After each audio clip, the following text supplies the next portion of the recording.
அனுமதியற்ற கட்டுமானங்களுக்கு இடமில்லை, ஜனாதிபதி தெரிவிப்பு. அடிப்படை உரிமைக்கு ஆபத்தில்லை, பீதியை பரப்பினால் மட்டுமே நடவடிக்கை. அனர்த்த பகுதிகளை பார்வையிடுவதை தவிர்க்கவும் விடுக்கப்பட்டுள்ள எச்சரிக்கை. பேரிடரினால் இலங்கைக்கு ஏற்பட்டுள்ள பெரும் ஆபத்து, பேராசிரியர் விடுத்துள்ள எச்சரிக்கை. நாட்டு மக்கள் துன்பப்படுகிறார்கள், அவசரமாக பாராளுமன்றம் கூட வேண்டும், நாமல் கோரிக்கை. அனர்த்தத்தால் மன அழுத்தத்திற்கு ஆளாகியிருந்தால் 1926 அழைக்கவும். இந்திய உயர்ஸ்தானிகரை சந்தித்து நன்றி தெரிவித்த நாமல். அனே பிளீஸ், சஜித் அனுரவுக்கு சொன்ன விடயம் என்ன? யாழ் பண்ணை கடலில் சோகம், நீராடச் சென்ற 2 இளைஞர்கள் உயிரிழப்பு. நிலச்சரிவால் மண்ணுக்குள் புதையுண்ட 35 மாணவர்கள். வெள்ள நீரில் சிக்கிய குடும்பம், அயல் வீட்டாரின் நேர்மையான செயலால் நெகிழ்ச்சி. எதிர்காலத்தில் அனுமதியற்ற கட்டுமானங்களுக்கு இடமளிக்கப்பட மாட்டாது எனவும் அதற்கான சட்டங்கள் வெளிப்படுத்தப்படும் எனவும் ஜனாதிபதி அனுரகுமார திசாநாயக்க தெரிவித்துள்ளார். அத்துடன் இதனை செய்ய தவறினால் நாடு மிகப்பெரிய பேரழிவினை எதிர்கொள்ள வேண்டியிருக்கும் என்றும் ஜனாதிபதி சுட்டிக்காட்டினார். குருநாகல் மாவட்ட செயலகத்தில் நடைபெற்ற விசேட மாவட்ட ஒருங்கிணைப்பு குழு கூட்டத்திலேயே அவர் இதனை தெரிவித்துள்ளார். புதிதாக உருவாக்க உள்ள நாட்டை மீள கட்டியெழுப்பும் ஜனாதிபதி செயலணியின் கீழ் சட்டம் தொடர்பான கொள்கைகளை வகுப்பதற்காக தனிப்பிரிவு நிறுவ எதிர்பார்ப்பதாகவும் ஜனாதிபதி குறிப்பிட்டார். அதன் கீழ் அனுமதியற்ற கட்டுமானங்களின் போதான பிரச்சினைக்கு நிரந்தர தீர்வுகள் காண முடியும் என்றும் ஜனாதிபதி தெரிவித்தார். குருநாகல் மாவட்ட செயலகத்தில் சேதமடைந்த அனைத்து மாகாண வீதிகள் மற்றும் பிரதேச சபை வீதிகளையும் அடுத்த 2 வாரங்களுக்குள் முழுமையாக மறுசீரமைத்து பொதுமக்களின் பாவனைக்கு திறக்குமாறும் ஜனாதிபதி சம்பந்தப்பட்ட தரப்பினர்களுக்கு அறிவுறுத்தினார். தற்போது ஒதுக்கப்பட்டுள்ள நிதியை இதற்காக பயன்படுத்துமாறும் டிசம்பர் 31ஆம் தேதிக்கு முன்னர் நிறைவு செய்யக்கூடிய பாதைகள் குறித்த தகவல்களையும் தேவையான நிதியையும் அறிவிக்குமாறும் அவர் குறிப்பிட்டார். அதற்குமே 2026ஆம் ஆண்டுக்கு அந்த நிதியை ஒதுக்க நடவடிக்கை எடுக்கப்படும் என்றும் ஜனாதிபதி சுட்டிக்காட்டினார். இதேவேளை நாடு முழுவதும் உள்ள கால்நடை பண்ணைகள் குறித்த துல்லியமான தரவுகளை பராமரிக்க வேண்டும் என்றும் ஜனாதிபதி வலியுறுத்தியுள்ளார். அத்துடன் தற்போதுள்ள சட்டங்கள் அதற்கு போதுமானதாக இல்லாவிட்டால் அந்த சட்டங்களை வகுக்க வேண்டும் என்றும் ஜனாதிபதி சுட்டிக்காட்டினார். மேலும் கால்நடை பண்ணைகள் முறையாக பதிவு செய்யப்படாததால் இழப்பீட்டுத் தொகை வழங்குவதில் சிக்கல்கள் எழுகின்றன எனவும் ஜனாதிபதி சுட்டிக்காட்டினார்.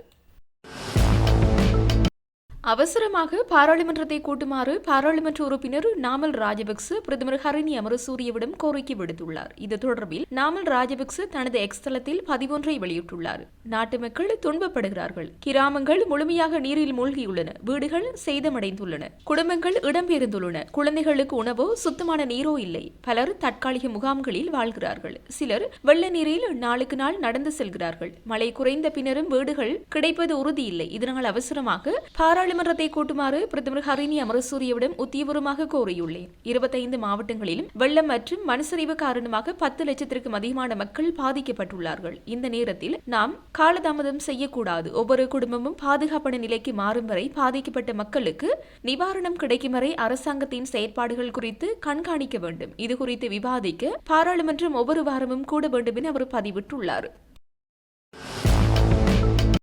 யாழ்ப்பாணம் பண்ணை கடல் பகுதியில் நேற்று மாலை நீராடச் சென்ற 2 இளைஞர்கள் நீரில் மூழ்கி உயிரிழந்தனர். கொக்குவில் ஆறுகால் மடம் பகுதியைச் சேர்ந்த 18 மற்றும் 19 வயதுடைய 2 இளைஞர்களை இவ்வாறு உயிரிழந்ததாக தெரிவிக்கப்படுகின்றது. பண்ணை கடலில் 4 நீராடச் சென்றிருந்த நிலையில் அவர்கள் சுழியில் சிக்கி நீரில் மூழ்கியுள்ளனர்.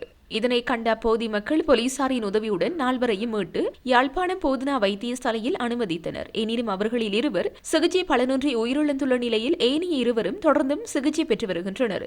சம்பவம் தொடர்பாக யாழ்ப்பாணம் போலீசார் மேலதிக விசாரணைகளை மேற்கொண்டு வருகின்றனர்.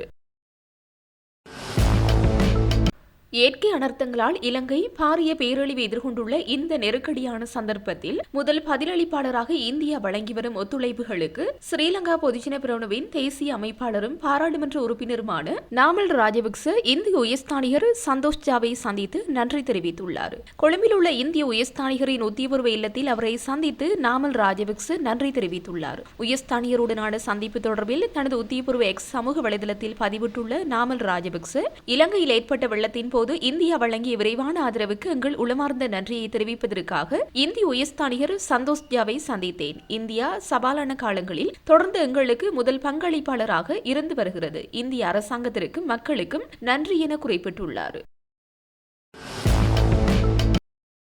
அனர்த்தங்கள் காரணமாக மன அழுத்த நிலைமைகள் ஏற்பட்டிருப்பின் தேசிய மனநல நிர்வாகத்தின் 1926 என்ற தொலைபேசி இலக்கத்தை தொடர்பு கொண்டு தேவையான ஆலோசனைகளை பெற்றுக் கொள்ளுமாறு சுகாதார பிரிவினர் பொதுமக்களுக்கு அறிவித்துள்ளனர். இவ்வாறான அனர்த்த நிலைமையின் பின்னர் அது எமது மனதை நேரடியாக பாதிக்கக்கூடும் எனவும் அதன் காரணமாக மக்களிடையே மன அழுத்தம் ஏற்படுவது சாதாரணமாக காணக்கூடிய ஒன்று எனவும் ராகம மருத்துவ பீடத்தின் சிறுவர் மற்றும் இளம்பருவ மனநல மருத்துவ நிபுணர் பேராசிரியர் மியூரு சந்திரதாஸ் தெரிவித்தார். நீங்கள் அத்தகைய அழுத்தத்திற்கு ஆளாகி இருந்தால் முதலில் பிரச்சனையை அடையாளம் காண வேண்டும் எனவும் பின்னர் அந்த பிரச்சனைக்கு என்ன செய்ய வேண்டும் என்பதற்கான தீர்வை கண்டறிய வேண்டும் எனவும் அவர் குறிப்பிட்டார். அத்துடன் யாரேனும் இந்த நிலைமை காரணமாக கடுமையாக பாதிக்கப்பட்டிருப்பின் அருகில் உள்ள அரசு வைத்தியசாலையின் மருத்துவரை சந்தித்து தேவையான ஆலோசனைகளை பெற்றுக் கொள்ளுமாறும் வைத்தியர் அறிவித்துள்ளார். அவர் மேலும் தெரிவிக்கையில், இந்த அனர்த்தம் காரணமாக பிள்ளைகள் மன அழுத்தத்திற்கு உள்ளாகி இருப்பின் அவர்களின் வாழ்க்கையை இயன்றவரை இயல்பு நிலைக்கு கொண்டுவர முயற்சிக்க வேண்டும் என்றார். உதாரணமாக அவர்களுக்கு விளையாடுவதற்கான சூழலை இயன்றவரை உருவாக்கி கொடுத்தல், நண்பர்களை சந்திப்பதற்கான வாய்ப்பை ஏற்படுத்தி கொடுத்தல் போன்ற விடயங்களை செய்ய முடியும் எனவும் வைத்தியர் மேலும் குறிப்பிட்டார். அத்துடன் நீங்கள் மன அழுத்தத்திற்கு ஆளாகி இருந்தால் கோபம் வருதல், தூக்கமின்மை, பசியின்மை, சோர்வு போன்ற அறிகுறிகள் ஏற்படக்கூடும் எனவும் அவர் தெரிவித்தார். மேலும் நமது நாடு பல்வேறு சந்தர்ப்பங்களில் பல இயற்கை அனர்த்தங்களுக்கும் கசப்பான அனுபவங்களிற்கும் முகம் கொடுத்துள்ள போதிலும் மக்களின் ஒற்றுமை, தைரியம் மற்றும் விடாமுயற்சி காரணமாக இவ்வாறான சூழ்நிலைகளுக்கு மத்தியில் நாட்டை கட்டியெழுப்ப முடிந்ததாகவும் அவர் இங்கு சுட்டிக்காட்டினார்.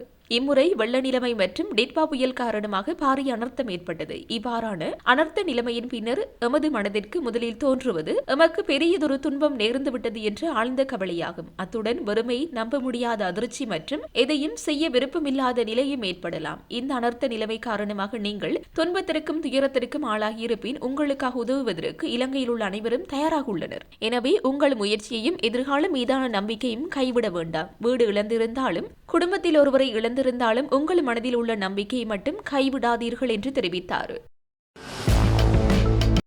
கண்டி மாவட்டத்தில் வெள்ளம் மற்றும் நிலச்சரிவு காரணமாக 35 மாணவர்களும் 10 ஆசிரியர்களும் உயிரிழந்துள்ளதாக மத்திய மாகாண கல்வி பணிப்பாளர் நிகால் அழகுகூன் தெரிவித்துள்ளார். இதுகுறித்து நேற்று இடம்பெற்ற விசேட செய்தியாளர் சந்திப்பில் மேற்கண்ட விடயத்தை சுட்டிக்காட்டியுள்ளார். கண்டி மாவட்டத்தில் 97,850 பாடசாலை மாணவர்கள் பாதிக்கப்பட்டுள்ளதாகவும் மாத்தளை மாவட்டத்தில் 8,500 மாணவர்கள் பாதிக்கப்பட்டுள்ளதாகவும் அவர் தெரிவித்தார். நேற்று நிலவரப்படி 25 மாவட்டங்களையும் பாதித்த மோசமான வானிலை காரணமாக 627 பேர் உயிரிழந்ததாகவும் 190 பேர் காணாமல் போனதாகவும் பேரிடர் மேலாண்மை மையத்திற்கு தகவல் தெரிவிக்கப்பட்டுள்ளது. 6,11,530 குடும்பங்களைச் சேர்ந்த 2,179,138 நபர்கள் பாதிக்கப்பட்டுள்ளதாகவும் தெரிவிக்கப்பட்டுள்ளது. கண்டி மாவட்டத்தில் அதிக எண்ணிக்கையிலான இறப்புகள் பதிவாகியுள்ளன. நுவரெலியா, பதுளை, குருநாகல், கேகாலை, புத்தளம் மற்றும் மாத்தளை ஆகிய இடங்களில் மரணங்களின் எண்ணிக்கை கவலைக்குரிய வகையில் காணப்படுவதாக தெரிவிக்கப்படுகிறது. 27,663 குடும்பங்களைச் சேர்ந்த 89,857 பேர் பாதுகாப்பான மையங்களில் தங்க வைக்கப்பட்டுள்ளனர். இந்த பேரிடர் காரணமாக 4,517 வீடுகள் முழுமையாகவும் 76,066 வீடுகள் பகுதியளவிலும் சேதமடைந்துள்ளன.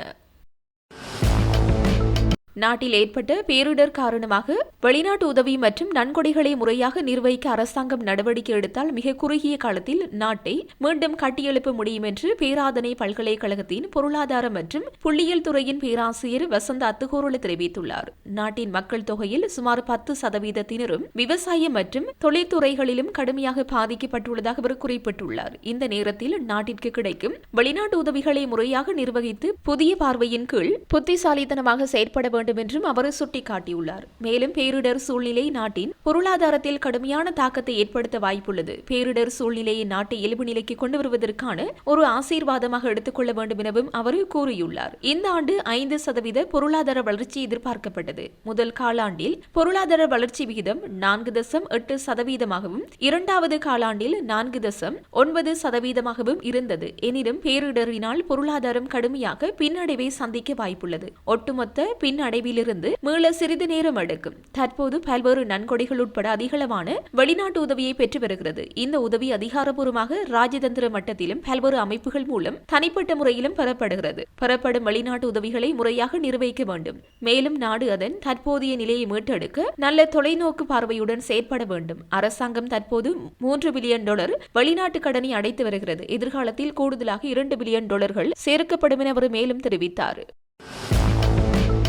நிவாரணம் மற்றும் மீள்கட்டுமான பணிகளை அணை போலீஸ் என கெஞ்சிக் கொண்டிருக்காமல் அரசாங்கம் விரைவுபடுத்த வேண்டும் என எதிர்க்கட்சி தலைவர் சஜித் பிரேமதாஸ் தெரிவித்தார். அண்மையில் நாடாளுமன்றத்தில் உரையாற்றிய ஜனாதிபதி அனுரகுமார திசாநாயக்க சஜித் பிரேமதாஸ் பதிலளிக்க எழுந்த தருணத்தில் அணை போலீஸ் என்று கூறியது தொடர்பாக அவர் இவ்வாறு விமர்சித்தார். இந்த சம்பவம் கடந்த வாரம் நாடாளுமன்றத்தில் இடம்பெற்றதாகவும் அவர் நினைவூட்டினார். அனர்த்தத்தினால் பாதிக்கப்பட்ட மக்களை சந்தித்ததன் பின்னர் ஊடகவியலாளர்களுக்கு கருத்து தெரிவித்த போது இதனை குறிப்பிட்டார். அத்துடன் சர்வதேச நாணய நிதியத்தின் ஒப்பந்தம் மறுபரிசீலனை செய்யப்பட வேண்டும் என்பதையும் அவர் மீண்டும் வலியுறுத்தினார். அனர்த்தம் ஏற்பட்ட பகுதிகளுக்கு செல்வது மிகவும் ஆபத்தானது என்று அனர்த்த முகாமைத்துவ நிலையத்தின் பணிப்பாளர் பிரதீப் கொடிப்பிலி தெரிவித்துள்ளார். இந்த நீர் பலத்த நீரோட்டத்துடன் பாய்வதால் பொதுமக்கள் குளிப்பதையோ அல்லது வேறு நடவடிக்கைகளில் ஈடுபடுவதையோ தவிர்க்குமாறு அவர் கேட்டுக் கொண்டுள்ளார். பாதிக்கப்பட்ட மக்களுக்கான நிவாரணப் பணிகள் தொடர்ந்து நடைபெற்று வருவதாகவும் ஏதேனும் சிக்கல்கள் இருந்தால் 117 என்ற தொலைபேசி எண்ணை அழைத்து பேரிடர் மேலாண்மை மையத்திற்கு தெரிவிக்குமாறும் அவர் மேலும் கூறியுள்ளார். அதிக மழைப்பொழிவு காரணமாக மண் நிரம்பியுள்ளதாக தெரிவித்துள்ள அவர் தொடர்ந்து விழிப்புணர்வு தேவை, எனவே சிவப்பு எச்சரிக்கை விடுக்கப்பட்டால் உடனடியாக வெளியேறுமாறு பொதுமக்களுக்கு அவர் அறிவித்துள்ளார். இந்தியா மற்றும் பாகிஸ்தானைச் சேர்ந்த நிவாரண குழுக்கள் செய்து வரும் பணிகளை பாராட்டியதோடு அவர்களுக்கு தனது நன்றியையும் தெரிவித்துள்ளார். சேரவில மாவிலாறு பகுதியில் டிட்பா சூறாவளியின் பின்னர் இடம்பெற்ற மனிதாபிமான செயல் தொடர்பில் செய்தி வெளியாகியுள்ளது. குடும்பம் ஒன்று வெள்ளத்தில் சிக்கிய நிலையில் ஹெலிகாப்டர் மூலம் அங்கிருந்து அழைத்துச் செல்லப்பட்டனர். இதன்போது தங்கள் வீட்டின் கூரையிலிருந்து வெள்ள நீரில் விழுந்த தங்களின் விலை மதிப்பெற்ற பொருட்கள் நிறைந்த ஒரு பையை 5 நாட்களின் பின்னர் அயல் வீட்டு நபர் மீண்டும் கொண்டு வந்து ஒப்படைத்துள்ளார். அந்த பகுதியில் வசித்து வந்த சுஜித் என்பவரின் குடும்பமே இந்த இக்கட்டான நிலையை எதிர்கொண்டது. வெள்ளம் அதிகரித்ததால் தனது பிள்ளைகள் மற்றும் மனைவியுடன் பணம், தங்க ஆபரணங்கள், பிறப்புச் சான்றிதழ்கள், மதிப்புமிக்க ஆவணங்கள் மற்றும் பல துணிகளுடன் தயாரிக்கப்பட்ட பையுடன் வீட்டின் கூரையில் ஏறுவதில் சிரமப்பட்டார். மறுநாள் மதியம் ஹெலிகாப்டர் மூலம் அவர்கள் மீட்கப்பட்ட போது அவரது கையில் இருந்த பை தண்ணீரில் விழுந்து காணாமல் போனது. எங்களை ஹெலிகாப்டர் மூலம் அழைத்துச் செல்லும் போது பை தண்ணீரில் விழுந்தது. செய்வதற்கு எதுவும் இல்லை. நாங்கள் இடைத்தங்கள் முகாமிற்கு அழைத்து வரப்பட்டோம். 5 நாட்களின் பின்னர் தொலைந்த பை என் நண்பர் சமிந்த குமாரவின் தோட்டத்தின் கம்பி வேலியில் சிக்கிய நிலையில் கண்டுபிடிக்கப்பட்டது. அவர் அதை என்னிடம் கொண்டு வந்து தந்தார். அதில் மதிப்புள்ள தங்க பொருட்களும் 37,000 ரூபாய் பணமும் இருந்தன. மேலும் அனைத்து முக்கிய ஆவணங்களும் அப்படியே இருந்தன என சுஜித் தெரிவித்துள்ளார்.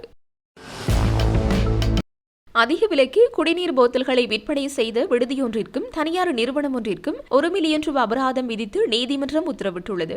நுகர்வோர் விவகார அதிகார சபைக்கு கிடைத்த தகவலுக்கு அமைய குறித்த சுற்றி வளைப்புகளை மேற்கொண்டு இது தொடர்பில் வழக்கு தாக்கல் செய்ய நடவடிக்கை எடுக்கப்பட்டுள்ளது. இவ்வாறு பெலிகுல் ஓயா மற்றும் பண்டாரவளை பிரதேசத்தில் உள்ள விடுதி மற்றும் தனியார் நிறுவனம் ஒன்றிற்கு எதிராக வழக்கு தாக்கல் செய்யப்பட்டுள்ளது. பெலிகுல் ஓயா பிரதேசத்தில் உள்ள குறித்த விடுதியானது 100 ரூபாவிற்கு விற்கப்பட வேண்டிய 1 லிட்டர் குடிநீர் போத்தல் ஒன்றை 400 ரூபாவிற்கு விற்பனை செய்த குற்றச்சாட்டின் பேரில் குறித்த நிறுவனத்திற்கு எதிராக பலாங்குடை நீதவான் நீதிமன்றத்தில் வழக்கு தாக்கல் செய்த அந்த அதிகார சபை நடவடிக்கை எடுத்திருந்தது. இதன்போது பலாங்குடை நீதவான் நீதிமன்றம் குறித்த விடுதிக்கு 1 மில்லியன் ரூபாய் அபராதம் விதித்து உத்தரவிட்டது. அதேவேளை 70 ரூபாவிற்கு விற்கப்பட வேண்டிய 500 மில்லி லிட்டர் குடிநீர் போத்தல் ஒன்றை அந்த விலையை விட அதிகமாக 230 ரூபாவிற்கு விற்பனை செய்த பண்டாரவளை எல்ல பிரதேசத்தைச் சேர்ந்த தனியார் நிறுவனம் ஒன்றிற்கு எதிராகவும் நுகர்வோர் விவகார அதிகார சபையினால் வழக்கு தாக்கல் செய்யப்பட்டதுடன் இதன்போது குறித்த நிறுவனத்திற்கு 1 மில்லியன் ரூபாய் அபராதம் விதித்து பண்டாரவளை நீதவான் நீதிமன்றம் உத்தரவிட்டுள்ளது.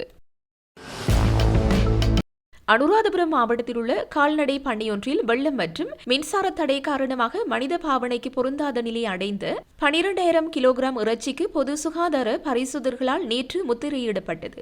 சுகாதார மற்றும் வெகுஜன ஊடக அமைச்சின் அனர்த்த முகாமைத்துவ நிலையத்தின் அவசர தொலைபேசி இலக்கத்திற்கு கிடைக்கப்பெற்ற முறைப்பாட்டிற்கமைவாக மேற்கொள்ளப்பட்ட விசாரணையின் போதே இந்த இறைச்சி தொகை கண்டுபிடிக்கப்பட்டுள்ளது. அதற்கமைய சம்பந்தப்பட்ட கால்நடை பண்ணையை பொது சுகாதார பரிசோதகர்கள் சோதனையிட்டு அந்த இறைச்சி தொகையை முத்திரையிட்டதாக பொது சுகாதார பரிசோதகர்கள் சங்கத்தின் தலைவர் பிரதீப் போரோலிஸ்டே தெரிவித்தார். இதன்படி குறித்த இறைச்சியின் மாதிரிகள் நாளை அரச ரசாயன பகுப்பாய்வாளரிடம் சமர்ப்பிக்கப்பட உள்ளன. பகுப்பாய்வு அறிக்கையின் அடிப்படையில் மேலதிக நடவடிக்கைகள் முன்னெடுக்க என அவர் தெரிவித்துள்ளார். அவசரகால சட்டம் தவறான தகவல்களை பரப்புவதை தடுப்பதற்காக மட்டுமே நோக்கமாக கொண்டது என்றும் இது அடிப்படை உரிமைகளை கட்டுப்படுத்த பயன்படுத்தப்படாது என்றும் காவல்துறை தெரிவித்துள்ளது. காவல்துறை பேச்சாளரும் உதவி காவல்துறை அத்தியட்சருமான எப்ஜி வூட்லர் ஆங்கில ஊடகம் ஒன்றுக்கு வழங்கிய செவ்வியிலேயே குறித்த விடயத்தை குறிப்பிட்டார். பொது நலன்புரி முயற்சிகள் மற்றும் நடந்து வரும் நிவாரண நடவடிக்கைகளுக்கு இடையூறு விளைவிக்கும் வகையில் தவறான தகவல்களை பரப்பி அச்சத்தை ஏற்படுத்துபவர்களுக்கு எதிராகவே நடவடிக்கை எடுக்கப்படும் என்றார். இந்த சட்டங்கள் பீதியை உண்டாக்க தகவல் தொடர்பு தளங்களை தவறாக பயன்படுத்துபவர்களை மட்டுமே குறிப்பாக இலக்கு வைக்கப்படுகின்றன என்றும் அவர் தெரிவித்தார். திருத்தப்பட்ட பொது பாதுகாப்பு கட்டளை சட்டத்தின் கீழ் ஜனாதிபதி அனுரகுமார திசாநாயக்கவினால் இந்த அவசரகால சட்டம் வெளியிடப்பட்டுள்ளது. இது அனர்த்த மீட்பு, பொது பாதுகாப்பு மற்றும் தேசிய ஸ்திரத்தன்மையை வலுப்படுத்த தற்காலிக அதிகாரங்களை வழங்குகிறது. எனினும் இந்த சட்டம் தவறாக பயன்படுத்தப்படலாம் என்ற கவலைகளுக்கு பதிலளிக்கும் வகையில் கடந்த வாரம் நாடாளுமன்றத்தில் உரையாற்றிய ஜனாதிபதி இந்த அவசரகால சட்டங்கள் கருத்து சுதந்திரத்தை அல்லது அரசாங்கத்தின் விமர்சனத்தை ஒடுக்க பயன்படுத்தப்படாது என்று உறுதியளித்தார். விமர்சன அல்லது பாதகமான கருத்துகளால் தாமோ தமது நிர்வாகமோ கலக்கமடையவில்லை என்றும் அவர் மேலும் தெரிவித்தார்.